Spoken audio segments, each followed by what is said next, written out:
अस्सलाम वालेकुम everyone, welcome back to my channel. तो फ्रेंड्स, आज की वीडियो का टॉपिक है अगस्टन एज। आज की वीडियो में हम अगस्टन एज को पढ़ने वाले हैं डिटेल के साथ। आज की वीडियो काफ़ी ज़्यादा इंटरेस्टिंग होने वाली है, लंबी होने वाली है फ्रेंड्स। लेकिन फ्रेंड्स, आपको इस वीडियो में काफ़ी कुछ नया जानने को मिलेगा। फ्रेंड्स, इस टाइम पीरियड का जो ड्यूरेशन था वो 1700 से लेके 1745 तक रहा। ठीक है। उसके अलावा फ्रेंड्स, इस टाइम पीरियड को अगस्टन एज क्यों कहा जाता है ये भी हम इस वीडियो में आज डिस्कस करेंगे। उसके अलावा फ्रेंड्स, नॉवल जो है वो बहुत ज़्यादा पॉपुलर हुआ था इस टाइम पीरियड में, नॉवल पे बात करेंगे। इसके अलावा इस टाइम पीरियड की करेक्टरिस्टिक्स को, इस टाइम लिटरेचर था उसके अलावा जो मेजर राइटर हैं और उनके वर्क्स जो हैं उसके उनको आज हम डिस्कस करेंगे। उसके अलावा फ्रेंड्स, इस टाइम पीरियड को एज ऑफ पोप भी कहा जाता है। एज ऑफ पोप क्यों कहा जाता है वो भी आज हम इस वीडियो में डिस्कस करने वाले हैं।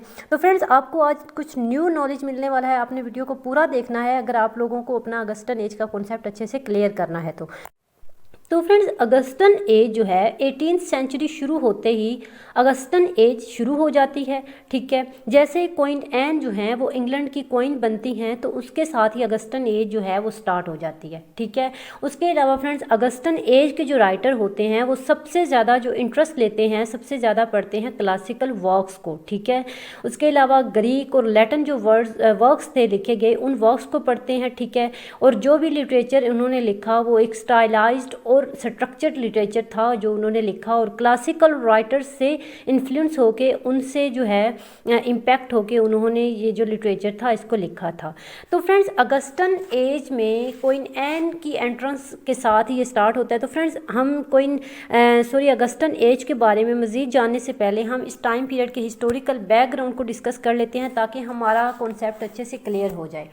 फ्रेंड्स, इस टाइम पीरियड में क्वीन एन कैसे गद्दी पे आई, जैसा कि हमने प्रीवियस वीडियो में डिस्कस किया था। जैसे चार्ल्स टू जो हैं मोनार्की पे आते हैं, यानी कि किंगशिप पे आते हैं। तो फ्रेंड्स, उनकी डेथ के बाद जो है चार्ल्स टू की डेथ के बाद जब विलियम द ऑरेंज जो हैं वो रूलिंग स्टार्ट करते हैं इंग्लैंड के ऊपर, तो जो हैं विलियम द ऑरेंज थर्ड जो हैं उनकी डेथ होती है। फ्रेंड्स, उनकी डेथ तो नेचुरल वे में होती है, लेकिन क्या है कि जब उनका रूल था तो क्या हुआ कि उस टाइम में जो स्पेनिश वॉर थी वो स्टार्ट थी, लेकिन फ्रेंड्स उनकी डेथ जो थी वो नेचुरल वे से हुई थी। तो इसी तरह जब जो स्पेनिश वॉर थी ये चलती रही 1701 से लेके 1714 तक। ठीक है। उस टाइम पीरियड में जो किंग था उसकी डेथ हो गई, और उसी के साथ ही जो है जल्दी में वहाँ पर कोई किंग नहीं था, कोई क्वीन नहीं थी, तो जो क्वीन एन थी उनको प्रिंसेस बना दिया गया इंग्लैंड का। ठीक है। तो फ्रेंड्स, उनके प्रिंसेस बनने के साथ ही अगस्टन एज जो है वो स्टार्ट हो जाती है इंग्लैंड के अंदर। तो फ्रेंड्स, अब हम बात कर लेते हैं कि अगस्टन पीरियड को अगस्टन पीरियड क्यों कहा जाता है। ठीक है। फ्रेंड्स, इस टाइम पीरियड के जो राइटर्स थे, जो इस टाइम पीरियड का लिटरेचर था वो अपने पॉलिश्ड मैनर्स की वजह से मशहूर था। ठीक है। फ्रेंड्स, इस टाइम के राइटर्स जो थे वो फॉलो करते थे वर्जिल को, होरेस को, ठीक है, ओविड को फॉलो करते थे, होमर को फॉलो करते थे। तो फ्रेंड्स, ये वो राइटर्स थे जिन्होंने एम्पायर अगस्टस केजर के रेन में, उनके रेन के ड्यूरिंग इन्होंने वर्क लिखा था। ठीक है। तो फ्रेंड्स, इस टाइम पीरियड को जो है एज ऑफ पोप भी कहते हैं, क्योंकि फ्रेंड्स अलेक्जेंडर पोप जो हैं वो इस टाइम पीरियड के मोस्ट रिप्रेजेंटेटिव पोइट हैं। फ्रेंड्स, इस टाइम पीरियड के जो राइटर थे, जैसा कि मैंने आपको बताया कि वो क्लासिकल राइटर्स को फॉलो करते थे, उनकी राइटिंग्स को फॉलो करते थे, और उन राइटर्स ने जो है किंग, अपना जो किंग था उनका, रोमन एम्पायर का जो किंग था अगस्टस केजर, उसके रेन के ड्यूरिंग इन्होंने लिखा था। तो फ्रेंड्स, इसलिए इस टाइम पीरियड के लिटरेचर को क्लासिकल लिटरेचर कहा जाता है या गोल्डन लिटरेचर कहा जाता है इस टाइम पीरियड का। तो फ्रेंड्स, ये जो राइटर्स थे 18th सेंचुरी के राइटर्स, ये भी इन लोगों को फॉलो करते थे जिन्होंने रोमन एम्पायर अगस्टस केजर के रेन के ड्यूरिंग लिखा था। तो फ्रेंड्स, इसी वजह से इस टाइम पीरियड का लिटरेचर जो था वो पॉलिश्ड मैनर में था, हाई कल्चर था, ग्रेट लिटरेरी अटेनमेंट्स थी। राइटर्स जो थे वो ज़्यादातर जो गुड सेंस थी, मैनर्स थे, मोरालिटी पे फोकस करते थे, रीज़न पे फोकस करते थे, एनलाइटनमेंट पे फोकस करते थे। तो फ्रेंड्स, इसी वजह से इस टाइम पीरियड के लिटरेचर को कंपेयर किया जाता है अगस्टस केजर के साथ। फ्रेंड्स, अगस्टस केजर कौन थे? जैसा कि मैंने आपको बताया कि अगस्टस केजर जो थे वो रोमन एम्पायर थे। ठीक है। तो फ्रेंड्स, इसी वजह से 18th सेंचुरी को, यानी कि क्वीन एन का जो टाइम पीरियड था, रूलिंग टाइम पीरियड था क्वीन एन का, उसको अगस्टस एज या अगस्टन एज कहा जाता है, क्योंकि इस टाइम पीरियड का लिटरेचर जो है अगस्टस केजर के टाइम पीरियड के लिटरेचर के साथ ही कंपेयर करता है। तो फ्रेंड्स इसी वजह से इस टाइम पीरियड को अगस्टन एज कहा जाता है। फ्रेंड्स अगस्टन एज के बजाय इस टाइम पीरियड को डिफरेंट नाम दिए जाते हैं, ठीक है। इस टाइम पीरियड को एज ऑफ पोप भी कहा जाता है क्योंकि इस टाइम पीरियड में पोप ने काफ़ी ज़्यादा वर्क लिखा था, ठीक है। ये ग्रेटेस्ट रिप्रेजेंटेटिव पोइट है इस टाइम पीरियड के। उसके अलावा फ्रेंड इस टाइम पीरियड को एज ऑफ एनलाइटनमेंट भी कहा जाता है, एज ऑफ रीज़न भी कहा जाता है, उसके अलावा एज ऑफ स्कैंडल भी कहा जाता है, ठीक है फ्रेंड्स। और ये तमाम जो नाम है ये इसी एज को दिए जाते हैं। फ्रेंड्स अगर हम लिटरेरी करैक्टरिस्टिक्स देखें इस टाइम पीरियड की, तो जैसा कि मैंने आपको पहले बताया कि 18th सेंचुरी में दो इम्पोर्टेंट पीरियड्स आते हैं। फर्स्ट पीरियड जो है वो अलेक्जेंडर पोप का पीरियड आता है जिसको हम एज ऑफ पोप बोलते हैं। उसके अलावा फ्रेंड्स नेक्स्ट पीरियड जो आता है वो आता है एज ऑफ जॉनसन, ठीक है। और अब हम डिस्कस कर रहे हैं एज ऑफ पोप को। लेकिन फ्रेंड्स अगर हम इन दोनों एजेस को डिस्कस करें, दोनों पीरियड्स को डिस्कस करें, तो हम देखते हैं कि इस टाइम पीरियड में कुछ काफ़ी ज़्यादा सोशल और पॉलिटिकल चेंजेस होते हैं, ठीक है। और उन सोशल और पॉलिटिकल चेंजेस की वजह से क्या होता है, लिटरेचर के अंदर भी काफ़ी ज़्यादा चेंजेस आते हैं। लिटरेचर में हमें देखने को मिलती है गुड सेंस देखने को मिलती है, ठीक है, रेशनैलिटी देखने को मिलती है, एक बैलेंस, एक ऑर्डर देखने को मिलता है। ये तमाम चीज़ें जो हैं जैसे रेशनैलिटी, सैनिटी, गुड सेंस, ये तमाम चीज़ें हमें जो हैं 18th सेंचुरी लिटरेचर के अंदर देखने को मिलती हैं। तो इस तरह फ्रेंड्स हम कह सकते हैं कि ये टाइम पीरियड जो है ये एक हॉल मार्क है इंटेलिजेंस का, विट का, ठीक है, और फैंसी का। अगर हम इसकी मेन लिटरेरी करैक्टरिस्टिक्स को डिस्कस करें, यानी कि अगस्टन एज की लिटरेरी करैक्टरिस्टिक्स को डिस्कस करें, तो फर्स्ट हमारे पास जो लिटरेरी करैक्टरिस्टिक है वो है एज ऑफ प्रोज। फ्रेंड्स ये टाइम पीरियड था एज ऑफ प्रोज का, ठीक है। प्रोज को इस टाइम पीरियड में बहुत ज़्यादा डेवलप हुआ था, ठीक है। और फ्रेंड्स प्रोज में ऐसे आ जाता है, ऐसे को बहुत ज़्यादा डेवलप किया गया था इस टाइम पीरियड में। कुछ ऐसे राइटर्स थे जिन्होंने ऐसे को बहुत ज़्यादा लिखा और इसको डेवलप किया इस टाइम पीरियड में। उसके अलावा फ्रेंड्स इनके जो थीम होते थे वो सोसाइटी की करंट हालात पर, करंट सिचुएशन पर बेस्ड होते थे, ठीक है। इस टाइम पीरियड को एज ऑफ प्रोज और एज ऑफ रीज़न कहा जाता है, ना कि एज ऑफ पोइट्री, ठीक है। एज ऑफ प्रोज में भी हमें जो है एक गुड सेंस और रीज़न देखने को मिलती है, क्योंकि फर्स्ट टाइम जो था फ्रेंड्स इस टाइम पीरियड में यानी कि 18th सेंचुरी में प्रोज जो था वो अपनी एक जगह बना रहा था, अपनी इंपॉर्टेंस जो है वो बढ़ा रहा था, ठीक है। अगर हम 18th सेंचुरी के लिटरेचर में कंपेयर करें पोइट्री को और प्रोज को, तो प्रोज जो है वो सबसे ज़्यादा फ्लोरिश हुआ था। पोइट्री की निस्बत भी प्रोज जो है वो ज़्यादा फ्लोरिश हुआ था। पर आते थे मैगजीन्स, पफनर्स आते थे, उनमें मीन्स हमें लाइफ के बारे में तो पता चलता था लेकिन हमें डिलाइट जो है नहीं किया जा सकता था प्रोज के थ्रू। नेक्स्ट हमारे पास जो करैक्टरिस्टिक है वो है age of satire. Friends age of satire भी इस टाइम पीरियड को कहा जाता है क्योंकि इस टाइम पीरियड में स्टायर भी बहुत ज़्यादा आम था। यूँ कह लें कि जितनी भी राइटिंग्स लिखी जाती थी वो स्टायरिकल राइटिंग होती थी, यानी कि फ़र्स्ट हाफ 18th सेंचुरी तक जो है स्टायर काफ़ी ज़्यादा फेमस रहा, काफ़ी ज़्यादा डेवलप हुआ था, ठीक है। और फ्रेंड्स स्टायर जो था ये कनेक्टेड था पॉलिटिक्स के साथ, ठीक है। उसके अलावा फ्रेंड्स इस टाइम पीरियड में दो पार्टीज़ आती हैं, ये दोनों पार्टीज़ होती हैं और ठीक है ये दोनों अपने एनिमीज़ पर स्टायर करते थे, ठीक है। फ्रेंड्स स्टायर होता क्या है? स्टायर एक लिटरेरी वर्क होता है, एक लिटरेरी डिवाइस होती है, ठीक है, जिसमें जो राइटर होता है वो अपने ओपोनेंट जो होते हैं उसके उनके फॉल्ट्स जो होते हैं, उनके जो मीन्स उनकी मिस्टेक्स होती हैं, छोटी छोटी माइनर मिस्टेक्स होती हैं, उनको लेके उनका मजाक उड़ाते हैं, ठीक है। उसके अलावा फ्रेंड्स इस टाइम पीरियड में जो स्टायर था वो काफ़ी ज़्यादा मकबूल हुआ था। स्टायर एक इम्पोर्टेंट करैक्टरिस्टिक है इस टाइम पीरियड की। फ्रेंड्स नेक्स्ट हमारे पास करैक्टरिस्टिक है age of good sense. Friends इस टाइम पीरियड को एज ऑफ गुड सेंस क्यों कहा जाता है? गुड सेंस जो है, एज ऑफ गुड सेंस, ये एक मोस्ट इंपॉर्टेंट और सेंट्रल करैक्टरिस्टिक है इस टाइम पीरियड की। फ्रेंड्स ये कहा जाता है कि इस टाइम पीरियड को जो W.H. हुडसन है वो कहते हैं कि गुड सेंस इसलिए कहा जाता है क्योंकि ये टाइम था आइडियल टाइम, ठीक है। और गुड सेंस का मतलब था कि लोग जो थे वो रीज़नेबल थे, यानी कि रेशनैलिटी से प्यार करते थे, रीज़न बेस्ड बातें करते थे। इस टाइम पीरियड के जो लोग थे वो खुद से फैसले करते थे, ठीक है। लेकिन फ्रेंड्स उनको मिस्टिकल और इस तरह के एक्स्ट्रावेजेंट जो होते थे उनसे वो हेट करते थे और वो खुद की अपनी गुड सेंस को, खुद की अपनी रीज़न को यूज़ करते थे और खुद फैसले करते थे। इस टाइम पीरियड को इस वजह से एज ऑफ गुड सेंस कहा जाता है। नेक्स्ट हमारे पास जो करैक्टरिस्टिक है वो है follow nature.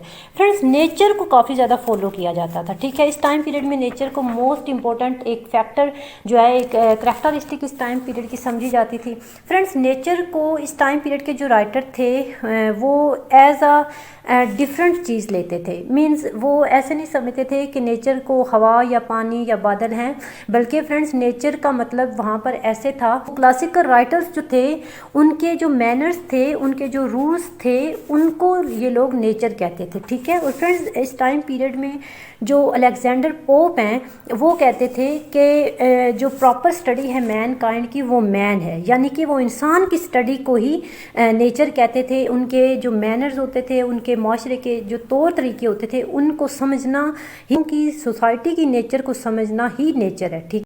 Friends Alexander pope, John Dryden, Swift, Edison और जॉन गे और उनके अलावा इनके काफ़ी जो कंटेम्प्रेरी राइटर्स हैं, उनके जो वर्क्स हैं, उनकी क्लैरिटी, उनका स्टाइल, ठीक है, डेकोरम, ये तमाम चीज़ें जो हैं वो नेचर कहलाती हैं अगस्टन एज के राइटर्स के लिए। नेक्स्ट हमारे पास जो करैक्टरिस्टिक है वो है town and the city life as a theme of literature. और friends Alexander Pope, Samuel Johnson, Addison and Steele जो थे, ये अपनी राइटिंग में टाउन और सिटी लाइफ के बारे में काफ़ी ज़्यादा लिखा करते थे, ठीक है। रेस्टोरेशन के राइटर्स जो थे फ्रेंड्स वो अपर क्लास लोगों के बारे में लिखते थे, लेकिन फ्रेंड्स ये जो यानी कि अगस्टन एज के जो राइटर्स थे ये दोनों के बारे में लिखा करते थे, यानी कि कॉमन पीपल्स के बारे में भी लिखा करते थे और रिच लोगों के बारे में भी बात करते थे, ठीक है। ये तमाम लोग जो टाउन के लोग थे उनकी भी सफरिंग्स के बारे में बात करते थे, उनकी लाइफ के बारे में लिखते थे, और अरिस्टोक्रेटिक लोग जो थे उनके बारे में भी बात लिखते थे, ठीक है। और लेकिन फ्रेंड्स अगस्टन एज से पहले जो थीम होते थे वो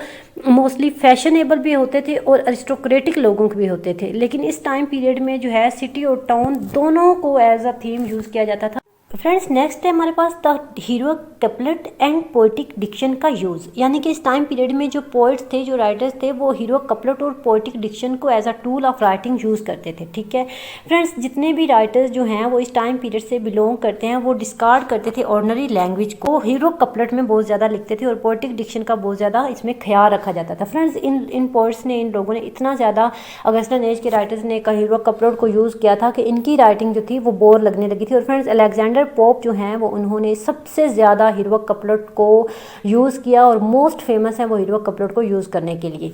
नेक्स्ट करैक्टरिस्टिक है मोक एपिक। फ्रेंड्स इस टाइम पीरियड में जो है जो अलेक्जेंडर पोप हैं उन्होंने इलियाड और ओडेसी को जो है ट्रांसलेट किया, और उनकी ट्रांसलेशन के बाद ही जो अलेक्जेंडर पोप हैं वो एक वेल्दी रिच मैन बन गए। पोप मोक एपिक को बहुत ज़्यादा लिखते थे, ठीक है, जिसमें स्टायर किया जाता था एक दूसरे के ऊपर और अरिस्टोक्रेटिक पीपल पे स्टायर किया जाता था, ठीक है। और फ्रेंड्स इसके अलावा पोप ने एक सीरीज़ भी लिखी थी जिसको डुनशियार्ड बोला जाता है 1728 में उन्होंने, जिसमें उन्होंने स्टायर किया था अपने ओपोनेंट्स के ऊपर, यानी कि जो उनके ओपोनेंट राइटर्स थे उन पे उन्होंने स्टायर किया था और उनको रिडिक्यूल किया था विद वेरी हार्श लैंग्वेज। या द डुनशियार्ड ये एक उनका मोस्ट फेमस वर्क है अलेक्जेंडर पोप का, ठीक है। ये एक बेस्ट नोन मोक एपिक है। उसके अलावा फ्रेंड्स मोक एपिक जो लिखी गई वो जो है मैक फ्लैक्नो लिखी गई, जॉन ड्राइडन ने जिसको लिखा।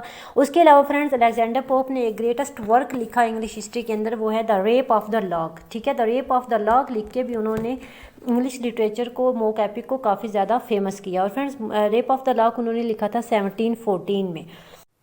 उसके अलावा फ्रेंड्स इस टाइम पीरियड में ऐसे को बहुत ज़्यादा लिखा गया, ठीक है। ऐसे जो थे वो बहुत ज़्यादा डेवलप हुए थे प्रोज फॉर्म में भी, और वैसे भी फ्रेंड्स ऐसे पे काफ़ी ज़्यादा वर्क हुआ था। इन टाइम पीरियड में ऐसे को बहुत ज़्यादा लिखा गया, ठीक है। ऐसे जो थे वो बहुत ज़्यादा डेवलप हुए थे प्रोज फॉर्म में भी, और वैसे भी फ्रेंड्स ऐसे पे काफ़ी ज़्यादा वर्क हुआ था। इन जितने भी करंट इवेंट्स थे, जितने भी करंट इश्यूज़ होते थे, जो भी मीन्स प्रॉब्लम्स होते थे, उनको डिस्कस किया जाता था ऐसे की फॉर्म में। और ऐसे जो होते थे वो आयरोनिक भी होते थे और रिफाइंड भी होते थे, ठीक है। मीन्स उन तमाम प्रॉब्लम्स को आयरोनिक फॉर्म में लिखा जाता था और रिफाइंड किया जाता था उन तमाम इश्यूज़ को। फ्रेंड्स इंग्लिश लिटरेचर के अंदर जो ग्रेटेस्ट ऐसे हैं जिन्होंने सबसे पहले ग्रेट वर्क लिख के ऐसे की बुनियाद रखी, प्रोज की बुनियाद रखी, वो थी एडिशन एंड स्टील, ठीक है। फ्रेंड्स उन्होंने द टैटलर एंड द स्पेक्टेटर्स लिख के इंग्लिश लिटरेचर को बहुत बड़ा वर्क दिया, ठीक है। तो फ्रेंड्स अब हम मेजर राइटर्स और मेजर वर्क्स जो हैं उनको डिस्कस कर लेते हैं जो कि अगस्टन एज के हैं। फ्रेंड्स फर्स्ट ऑफ ऑल हमारे पास जो राइटर हैं वो हैं Alexander pope. Friends most important और मोस्ट फेमस राइटर जो हैं पोइट हैं Alexander pope. Friends Alexander pope जो थे ये कैथोलिक थे, ठीक है, बाय रिलीजन ये कैथोलिक थे और ये ग्रेट मास्टर हैं क्लासिकल स्कूल के। फ्रेंड्स ये लंदन में पैदा हुए थे, ये 1688 में, यानी कि इनकी जो बर्थ थी वो 1688 में हुई थी, ठीक है। ये ईयर था ग्लोरियस रेवोल्यूशन का, ब्लडलेस रेवोल्यूशन का, ठीक है। और उसके अलावा जॉन बनियन जो थे उनकी भी डेथ हुई थी। फ्रेंड्स पोप जो थे, जैसा कि मैंने आपको बताया कि ये कैथोलिक थे और अपने कैथोलिक होने की वजह से इनको काफ़ी ज़्यादा प्रॉब्लम्स को फेस करना पड़ा, ठीक है। फ्रेंड्स इनको मीन्स ये वजूहत सामने थी कि ये कैथोलिक थे और इस वजह से ये एजुकेशन भी नहीं हासिल कर पा रहे थे यूनिवर्सिटीज़ में, कॉलेजेस में, ठीक है। फ्रेंड्स लंदन में ग्रेट फायर हुई थी तो उस वक्त पार्लियामेंट ने एक एक्ट जारी किया था। उस एक्ट में कैथोलिक्स जो थे वो मीन्स वो एक्ट जो था वो कैथोलिक्स के अगेंस्ट था, ठीक है। उन्होंने कैथोलिक्स को बैनिश कर दिया था। वो ना ही तो सर्व कर सकते थे मिलिट्री के अंदर, ना ही वो अपनी यूनिवर्सिटीज़ को अटेंड कर सकते थे, उसके अलावा ना ही वो फॉर्मल एजुकेशन हासिल कर सकते थे। फिर लोग वोट भी नहीं कर सकते और ना ही ये लोग जो है जॉब कर सकते हैं किसी भी पब्लिक पोजीशन पे। तो फ्रेंड्स इसी वजह से जो अलेक्जेंडर पोप थे उनको काफ़ी ज़्यादा प्रॉब्लम्स को फेस करना पड़ा। दूसरी वजह ये थी कि उनकी जो अपनी एज थी, यानी कि वो फिज़िकली भी जो हैं वो ठीक नहीं थे, यानी कि अपने जो कंटेम्प्रेरी राइटर्स थे उनके निस्बत जो अलेक्जेंडर पोप थे इन्होंने काफ़ी ज़्यादा प्रॉब्लम्स को सफ़र किया था, ठीक है। इनके अर्निंग सोर्स भी नहीं थे। तो फ्रेंड्स जब ये 12 ईयर के हुए तो इनको एक डिज़ीज़ हुई जिसको पोर्ट डिज़ीज़ कहा जाता है। उस डिज़ीज़ में इनकी जो स्पाइन था यानी कि वो ख़राब हो गया। उसके अलावा उनका हंच बैक जो है वो निकल आया। इसी वजह से ये कुछ वजूहत थी जिनकी वजह से उनका जो हाइट था वो भी रुक गया वहाँ पे, यानी कि 4 फीट 6 इंच उनकी हाइट रही। और उसके अलावा फ्रेंड्स इनकी इंटरेस्टिंग बात यह है अलेक्जेंडर पोप जो हैं इन्होंने अपनी खुद से स्टडी की और अपनी आंट के साथ मिलकर इन्होंने पढ़ा। ये कुछ वजूहत थी जिनकी वजह से अलेक्जेंडर पोप अच्छे से तालीम हासिल नहीं कर पाए और ख़ुद से ही इन्होंने तालीम हासिल की, खुद से ही इन्होंने जो है अपनी आंटी के साथ मिलकर वर्क लिखा और एजुकेशन हासिल की, ठीक है। फ्रेंड्स अलेक्जेंडर पोप को प्रिंस ऑफ क्लासिसिज्म भी कहा जाता है। अलेक्जेंडर पोप जो थे ये फॉर्म पे बहुत ज़्यादा फोकस करते थे, ठीक है। ये फॉर्म को इंपॉर्टेंस देते थे अपनी राइटिंग के अंदर। उसके अलावा इन्होंने ट्रांसलेट किया था इलियाड और ओडेसी को। और फ्रेंड्स जो अलेक्जेंडर पोप हैं इन्होंने हीरोइक कपलेट को बहुत ज़्यादा यूज़ किया था। यूँ कह लें कि इन्होंने हीरोइक कपलेट को हाइट दी थी, ठीक है, इस टाइम पीरियड के अंदर। और इसी वजह से इनके ग्रेटेस्ट कंट्रीब्यूशन की वजह से फ्रेंड्स इस टाइम पीरियड को अलेक्जेंडर पोप की एज भी कहा जाता है, यानी कि एज ऑफ पोप भी कहा जाता है। उसके अलावा फ्रेंड्स अलेक्जेंडर पोप जो थे ये स्क्रिबलैरस क्लब के मेंबर थे, ठीक है। स्क्रिबलैरस क्लब जो है उसमें जो एक ग्रुप था स्टायरिस्ट का, यानी कि जो ग्रुप था वो 1714 में फाउंडेड हुआ था, यानी कि 1714 में ये ग्रुप बनाया गया। और इस ग्रुप को तब तक जारी रखा गया जब तक इस ग्रुप के अंदर जितने भी मेंबर्स थे उनकी डेथ नहीं होगी, ठीक है। और इस ग्रुप का जो मेन पर्पस था लोगों को रिडिक्यूल करना, यानी कि एपिक्स लिखना, मॉक एपिक्स लिखना, लोगों पे सटायर करना, अपने ओपोनेंट्स पे सटायर करना। और फ्रेंड्स ये जो स्क्रिबलैरस क्लब था इस क्लब के अंदर जोनाथन स्विफ्ट, जॉन अर्बुटनॉट, जॉन गे, उसके अलावा ये हेनरी वैगन, थॉमस पर्नर जैसे लोग जो हैं इस ग्रुप के अंदर शामिल थे। और फ्रेंड्स इस ग्रुप का जो मोस्ट इंपॉर्टेंट मेंबर था वो था अलेक्जेंडर पोप, ठीक है। उसके अलावा फ्रेंड्स अलेक्जेंडर पोप जो है इन्होंने ग्रेटेस्ट वर्क्स लिखे थे इंग्लिश लिटरेचर के अंदर, ठीक है। इन्होंने इंग्लिश लिटरेचर में काफ़ी ज़्यादा कंट्रीब्यूशन किया था अपने वर्क की वजह से। तो उसके अलावा फ्रेंड्स इनके बारे में जो स्विफ्ट हैं वो कहते हैं कि Pope could fix in 1 couple more senses than I can in 6, ठीक है।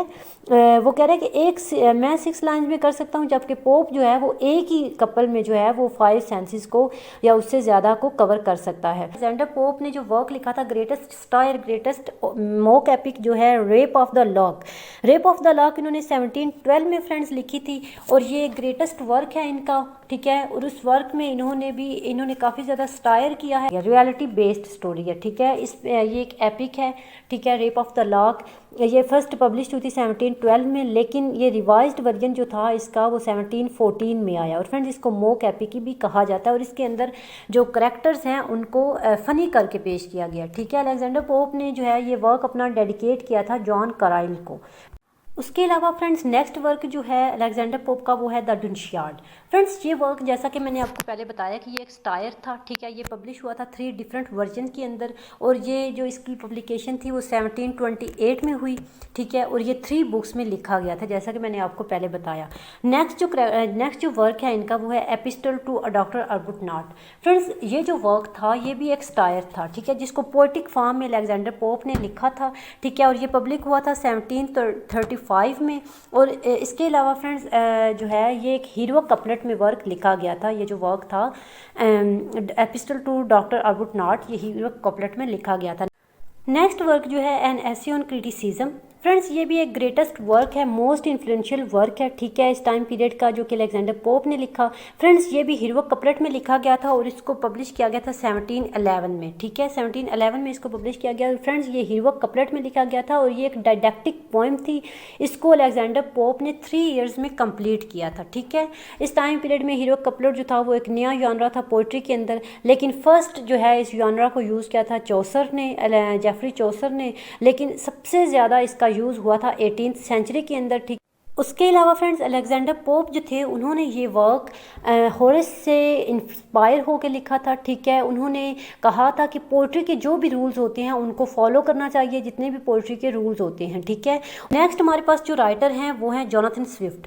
फ्रेंड्स जोनाथन स्विफ्ट जो हैं ये भी ग्रेटेस्ट राइटर हैं इस टाइम पीरियड के, और ये भी एक मेंबर थे स्क्रिप्टराइटर्स क्लब के। फ्रेंड्स इन्होंने भी अपनी लाइफ में काफ़ी ज़्यादा सफ़र किया था, ठीक है। इन्हें बहुत ज़्यादा जो है इन्होंने बहुत ज़्यादा वर्क्स लिखे थे इंग्लिश लिटरेचर के अंदर। फ्रेंड्स ये आयरलैंड में पैदा हुए थे, ठीक है, और ये इस एज के सबसे बड़े सबसे एजिड राइटर थे, ठीक है। ये पैदा हुए थे 1767 में और इनकी डेथ हुई थी 1745 के अंदर, ठीक है। और फ्रेंड्स इन्होंने इतना ज़्यादा वर्क लिखा, और फ्रेंड्स इनको कहा जाता था कि ये ओकेजनल राइटर हैं, यानी कि ये प्रोफेशनल राइटर नहीं है।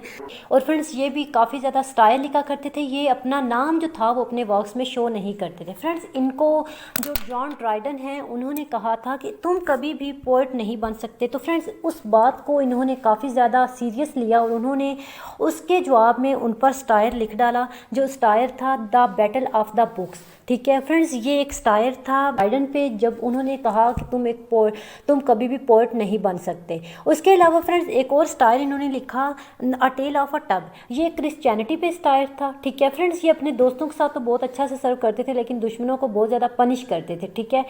उसके अलावा फ्रेंड्स क्या है नेक्स्ट जो इनका वर्क था गुलिवर्स ट्रैवल। ये भी फ्रेंड्स एक ग्रेटेस्ट वर्क है, ठीक है। गुलिवर्स ट्रैवल जो है वो 1726 में इन्होंने लिखा और इसको भी उन्होंने एनोनिमसली लिखा था, ठीक है। और ये एक प्रोज स्टाइल है, ठीक है। इसमें भी ये 4 पार्ट्स पे बेस्ड था ये वर्क जो था इनका, यानी कि जोनाथन स्विफ्ट का जो वर्क था ये 4 पार्ट्स पे बेस्ड था, ठीक है। उसके अलावा फ्रेंड्स ये स्टाइल भी लिखा करते थे लोगों पे, और ख़ुद का जो इनका एक एक्सपीरियंस था ये उसको भी काफ़ी ज़्यादा लोगों के साथ शेयर करते हैं। जोनाथन स्विफ्ट जो हैं वो ग्रेटेस्ट राइटर हैं इस टाइम पीरियड के। उन्होंने जो है द एग्जामिनर भी लिखा, एक जर्नल टू स्टेला भी लिखा। उसके अलावा एट मोरे पार्क भी उन्होंने ग्रेटेस्ट वर्क जो है वो इंग्लिश हिस्ट्री के अंदर लिखा था। नेक्स्ट हमारे पास जो राइटर आ जाते हैं वो हैं Samuel Richardson and Henry fielding. Friends ये दोनों भी एक दूसरे पे स्टाइल लिखा करते थे। सैमुअल रिचर्डसन ने वर्क लिखा और उसके जवाब में जो हेनरी फील्डिंग है उन्होंने भी वर्क लिख डाला। हेनरी फील्डिंग का जो एक ग्रेटेस्ट वर्क है वो है जोसेफ एंड्रयू, ठीक है। नेक्स्ट जो राइटर है हमारे पास वो है Lawrence टर्ने and टोबाइस स्मोलेट।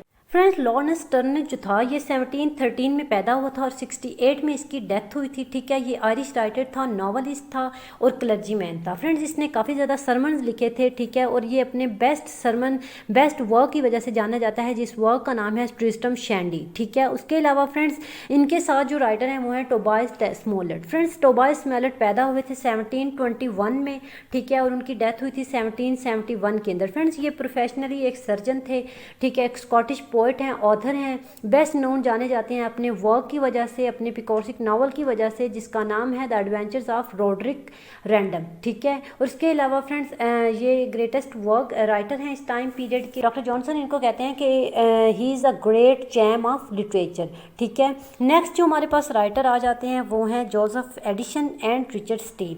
Friends Joseph Addison जो हैं और रिचर्ड स्टील इन दोनों ने भी काफ़ी ज़्यादा वर्क्स लिखे थे और फ्रेंड्स इन्होंने द स्पेक्टेटर और द टैटलर और स्पेक्टेटर्स लिख के, जो कि प्रोज वर्क्स हैं, उन्होंने इंग्लिश लिटरेचर पे काफ़ी ज़्यादा एहसान कर दिया, यानी कि ये ग्रेटेस्ट वर्क हैं और ये प्रोज की डेवलपमेंट में काफ़ी मेजर रोल प्ले करते हैं। नेक्स्ट जो राइटर हैं वो हैं Samuel Johnson. Friends, Samuel Johnson जो हैं ये ग्रेटेस्ट राइटर हैं इस टाइम पीरियड के, ठीक है। सैमुअल जॉनसन जो हैं इन्होंने एक डिक्शनरी लिखी थी जिसका जो कि ऑक्सफोर्ड डिक्शनरी थी, 1755 में पब्लिश हुई थी, ठीक है। फ्रेंड्स, कुछ लंदन के जो इंग्लिश आप कह लें बुक सेलर थे, उन्होंने इनको कमीशन दिया कि आप इंग्लिश पे कुछ ऐसा यूनिक वर्क लिखो जो जिसमें हर चीज़ को इजीली बना के पेश किया जाए। तो फ्रेंड्स, इन्होंने क्या किया, इन्होंने डिक्शनरी लिख डाली, ठीक है, जिसमें लगभग 40,000 जो हैं वर्ड्स थे, 40,000 वर्ड्स थे। और फ्रेंड्स, हर वर्ड की जो है इन्होंने डेफिनेशंस और मीनिंग, ये तमाम चीज़ें जो है मुकम्मल डिटेल के साथ ये डिक्शनरी लिखी थी और ये ग्रेटेस्ट वर्क है इस टाइम पीरियड का। उसके अलावा फ्रेंड्स, नेक्स्ट जो राइटर आते हैं वो है डैनियल डेफ्यू।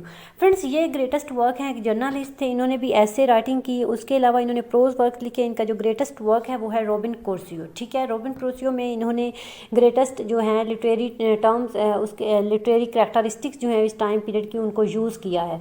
तो फ्रेंड्स, अब हम बात कर लेते हैं इस टाइम पीरियड के कुछ मेन पॉइंट्स की। फ्रेंड, इस टाइम पीरियड में प्रिंटिंग प्रेस जो था वो बहुत ज़्यादा फेमस हो गया था, बहुत ज़्यादा सस्ता हो गया था, ठीक है, रीडर्स के लिए भी, ऑथर्स के लिए भी। 1793 में फ्रेंड्स प्रिंटिंग जो है वो बहुत ज़्यादा, प्रिंटेड मटेरियल जो था वो सस्ता हो गया था, ठीक है। 1793 में एक प्रेस आया, प्रेस रिस्ट्रिक्शन एक्ट आया, जिसमें ये कहा गया कि गवर्नमेंट का अब कोई भी जो है कंट्रोल नहीं है प्रिंटिंग पे, आप लोग जैसे भी चाहें प्रिंट कर सकते हैं लिटरेचर को। तो फ्रेंड्स, इसी तरह न्यूज़पेपर प्रिंट होने लगे। उसके अलावा इस टाइम पीरियड में जर्नल पम्फलेट्स लिखे जाने लगे। और फ्रेंड्स, ये चीज़ें तमाम इतनी सस्ती होगी कि लोग, काफ़ी ज़्यादा लोग इनको पढ़ रहे थे, लिटरेट हो रहे थे।